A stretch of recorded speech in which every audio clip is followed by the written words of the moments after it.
Olá, olá pessoal, tudo bem? Professor Robson Dias aqui.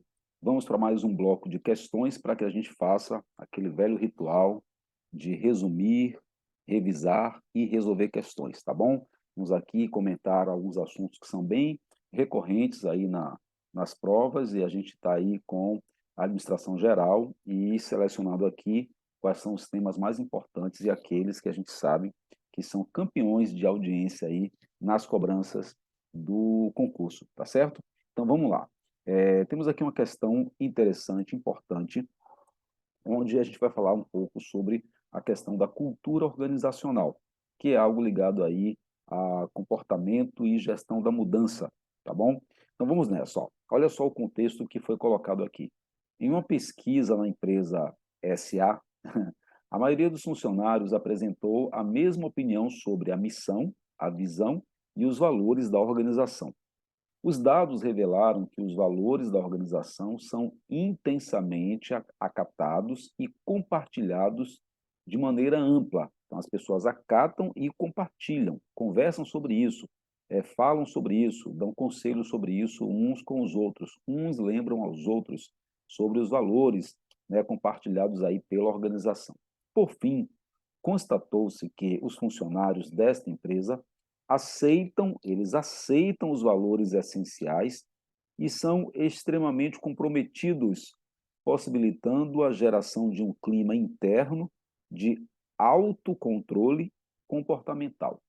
Então, quer dizer, é uma empresa que é sadia, não é? Como nós dizemos, está tudo bem. As pessoas se identificam com os valores essenciais, as pessoas não só se identificam, como acatam, aceitam e compartilham. Então, em cima disso, foi perguntado, foi, né, dito. Dito isso, é correto afirmar que a empresa SA, vamos lá. Olha só como começamos aqui as alternativas. Vamos pegar aqui a caneta para a gente escrever aqui enquanto, né, a gente fala. Possui uma cultura fraca. Olha, essa frase a gente não precisa nem continuar lendo, né? Porque diante de tudo que foi dito aí na hipótese do enunciado, está claro que a cultura não é fraca. Muito ao contrário, a cultura é forte, ela está enraizada, ela está, como dizemos, arraigada, expressa pelo modo de vida como essa organização funciona. E aí eles tentam justificar, já que os funcionários se sujeitam à missão, à visão e aos valores sem questionamento. Não foi isso que foi dito. Diz que eles acatam e compartilham, né? E depois foi dito, constatou que os funcionários aceitam os valores essenciais. Não disse que eles não questionam os valores. Isso não está no texto. Muito pelo contrário. Aliás, não precisaria ler o final, mas apenas ao dizer que possui uma cultura fraca, a gente não precisaria continuar lendo, né? B, precisa de formalização intensa dos processos para que a cultura possa ser considerada como forte pelos funcionários. Não, não precisa, né? Uma vez que, se isso foi internalizado pelas pessoas, se elas estão compartilhando, se está tendo um clima interno de autocontrole comportamental, se as pessoas são comprometidas, isso não requer que haja uma formalização intensa de processos para que a cultura possa ser considerada como forte pelos funcionários. Aliás, a formalização de processos não mantém relação direta com cultura organizacional. Quais são os elementos da cultura organizacional? Mitos, valores, símbolos, heróis, tabus, né? Então, e entre outros. Então, essas coisas são que formam a estrutura, os elementos da cultura organizacional, tá? Então, se trata disso daí. Bom, possui uma alta rotatividade, nem precisaria continuar lendo, mas eu vou ler para explicar para você por que está errado. Devido à alta previsibilidade e à falta de desafios. Velho, onde que isso está sendo dito aí na hipótese que foi criada? Em nenhum lugar, né? Então, alta rotatividade, onde está sendo dito que as pessoas estão entrando e saindo, sendo desligadas e admitidas? Não tem isso, né, nesse contexto. Então, precisamos entender que a gente não vai associar a rotatividade com a questão da cultura organizacional. E outra, devido à alta previsibilidade e à falta de desafios, foi dito que as pessoas são comprometidas, que tem um bom clima interno, né? Então, não, nada a ver. Possuem uma cultura forte. Essa é a provocação da questão da alternativa A.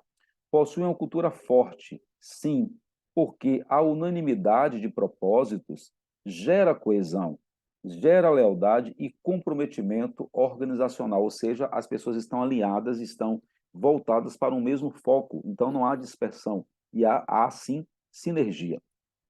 E a letra E diz: possuem uma cultura positiva. Até aí tudo bem, bacana. Justificativa: pois enfatiza o potencial do nível estratégico e tático como base para o seu desenvolvimento. Ora, e não inclui as pessoas de chão de fábrica, não inclui as pessoas do nível operacional, quer dizer que a cultura é positiva porque põe ênfase no pessoal do topo e do meio da organização e o pessoal da base.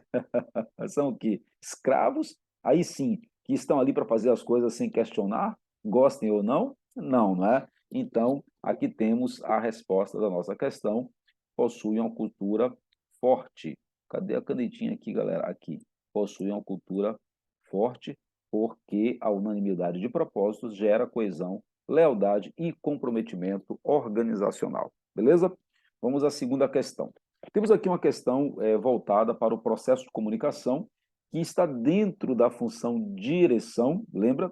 Direção implica em influenciação, liderança, orientação, comunicação, influenciação da motivação. Então, temos aqui um pouco sobre o processo de comunicação. Lembrando aí que, de acordo com Chiavenato, o processo de comunicação possui os seguintes elementos: fonte, emissor, canal, receptor, destinatário, feedback, ruído, além da própria mensagem. Nessa questão aqui foi um pouco mais fácil, porque eles criaram aqui uma frase com lacunas para a gente preencher. Veja só, se estamos falando de comunicação, os elementos aqui, eles nem estão usando o modelo completo, está usando o modelo condensado, onde a gente identifica as palavras emissor, receptor, canal, feedback, codificação, decodificação. O que não faz parte aqui dos elementos da comunicação? Vamos lá, pega aqui letra A, tem tradutor, o ponteirinho às vezes some aqui achei.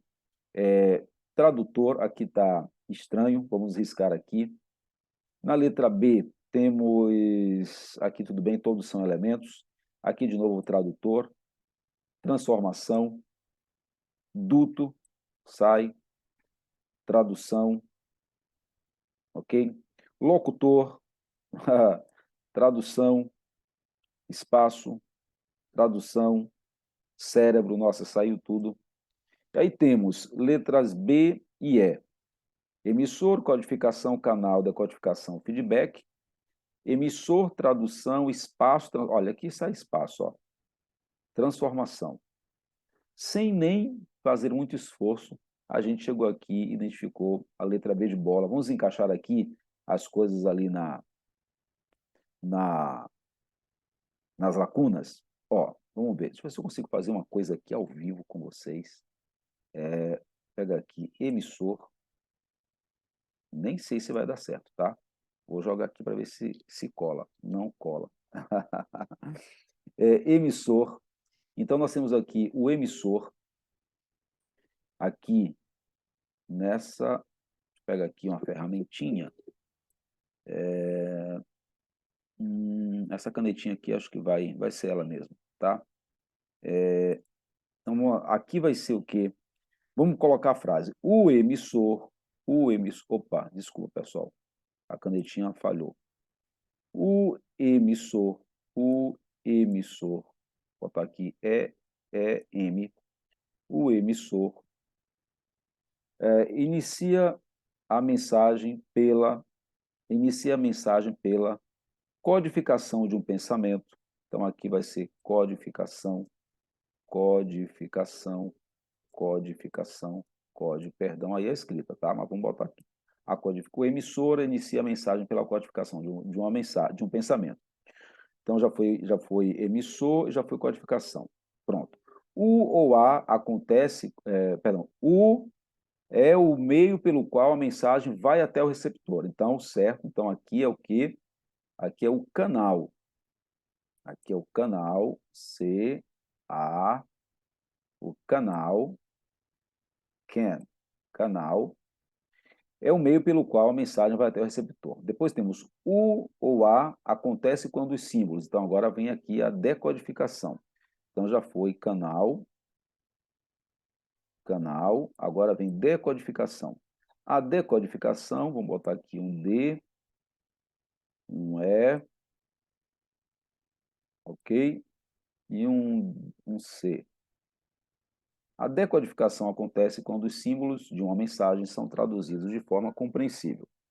O quê? O feedback, olha, feedback também poderia ser chamado de retroalimentação, tá? O Kevin Nato fala isso no livro dele, mas aqui a gente está procurando a alternativa onde caibam todas as palavras nas respectivas lacunas. Então aqui o feedback é a retroalimentação, né? É o caminho de volta. Aliás, se nós traduzirmos quase que literalmente, né? Feedback é retroalimentação. Então, o feedback, ele faz esse caminho de volta. Então, pronto, dei meu jeito aqui. O emissor inicia a mensagem pela codificação de um pensamento. O canal é o meio pelo qual a mensagem viaja até o receptor. Então, a decodificação acontece quando os símbolos de uma mensagem são traduzidos de forma compreensível. O feedback faz a verificação do sucesso na transmissão de uma mensagem, como pretendida inicialmente, e determina se a compreensão foi ou não conseguida. Lembrando que só há comunicação quando há compreensão. Se a mensagem não chega ao destino, ou se o destino não a compreende, não houve comunicação. Guarde isso, tá? Então, resposta da questão, letra B de bola. Tranquilo? Bom, uma questão sobre estrutura de organização. Essa é freguesa, esta sempre aparece, é uma figurinha carimbada aí que você certamente vai achar e por isso eu quero que você se lembre dela. Veja esse organograma. Aqui, olha, bateu o olho nesse organograma, as alternativas estão no próximo slide, mas você já sabe do que a gente está falando aqui. Se você estudou estruturas de organização, se você estudou estrutura linear, estrutura funcional, estrutura linha staff, as departamentalizações por função, por cliente, por processo, por área geográfica, por projeto, por produto, por serviço, e estudou estrutura matricial, que é a hibridação de quê? Ela é um modelo híbrido. O modelo funcional, que é essa parte aqui de cima, ó, não está dando para ler direito, mas eu vou ajudar você. Ó. Marketing, finanças, materiais, produção, recursos humanos. E aqui tem a presidência.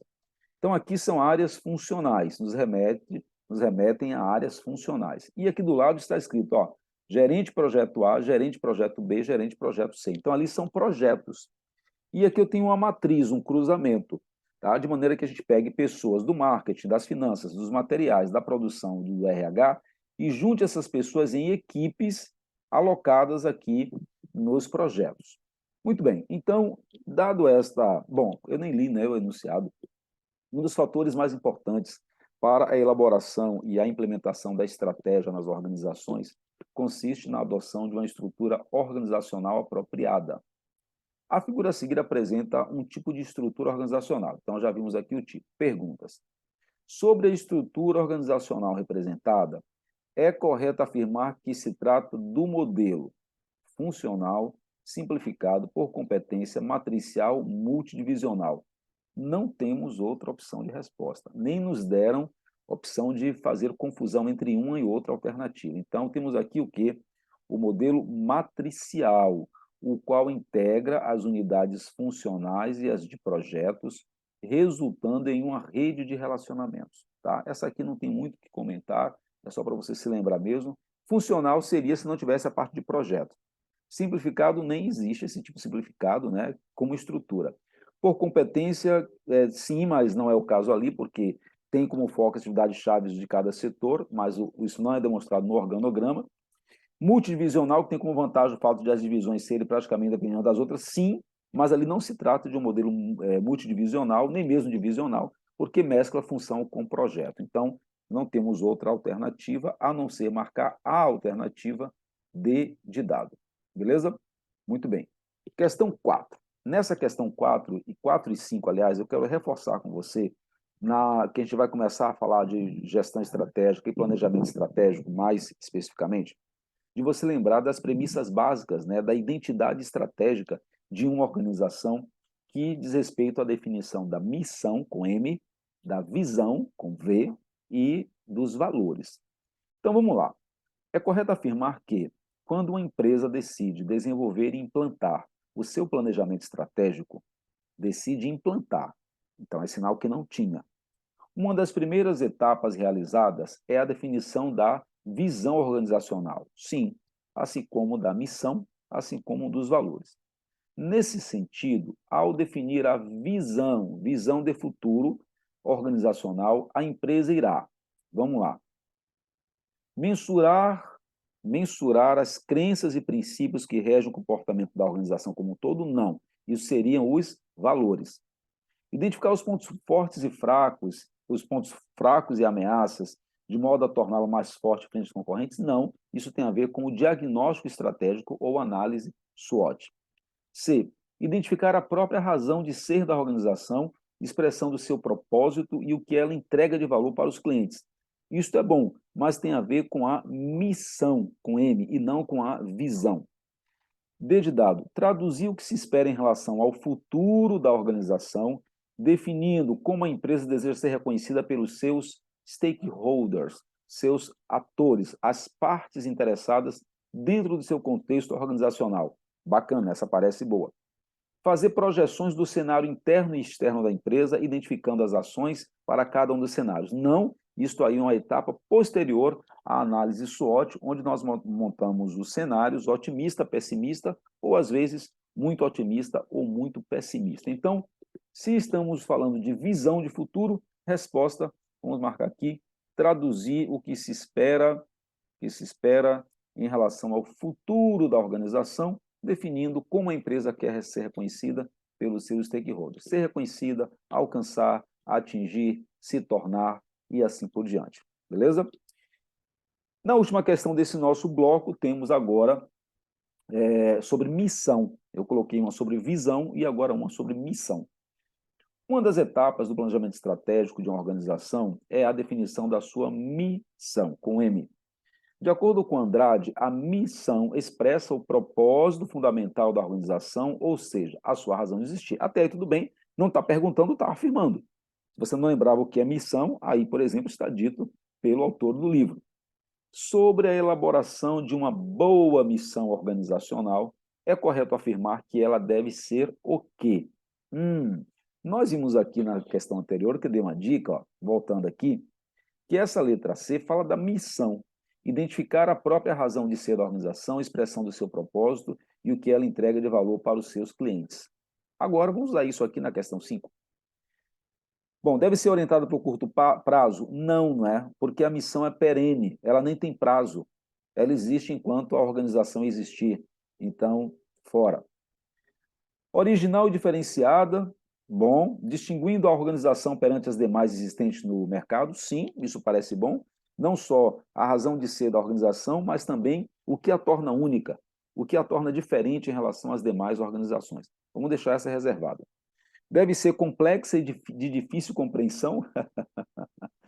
Algo que você quer comunicar para o mundo, comunicar para todas as partes interessadas no seu contexto, deve ser de difícil compreensão para que não seja facilmente copiada, que só vai escrever o quê? Em mandarim? A missão? Não. Deve ser elaborada com palavras pomposas e cheias de grandes ideias. Olha, eu não seria contra isso. Com o intuito de impressionar os clientes, eu não seria contra isso, desde que ela descreva ali qual é a sua razão de existir, o que ela faz, para quem ela faz e como ela se diferencia dos concorrentes. Se conseguir fazer isso usando palavras pomposas e cheias de grandes ideias, sim, mas a missão, olha lá a pergunta, deve ser elaborada com palavras pomposas, com o intuito de impressionar os clientes? Não, não, pelo amor de Deus. E, letra E, focada no interior da organização. Nem precisa continuar, né? Mas evidenciando estritamente o produto vendido ou serviço prestado, não. ela olha para o mundo lá fora. Eu estou dizendo ao mundo, o contexto ambiental onde eu estou inserido, quem eu sou, o que eu faço e para quem eu faço. Tudo bem? Então, resposta aqui dessa questão, letra B de bola. Espero que você tenha acertado. Revisou? Tranquilo? Bacana, mais um pouco de revisão e resolução de questões juntos para que você fixe melhor os conteúdos aí e faça uma boa prova. E ao encontrar essas expressões na prova, você se sinta confortável, né, de que sim, eu vi isso, eu vi esse assunto, eu sei do que se trata. Tá bom? Um abraço aqui do professor Robson Dias e nos vemos aí no próximo bloco de questões. Tchau, tchau.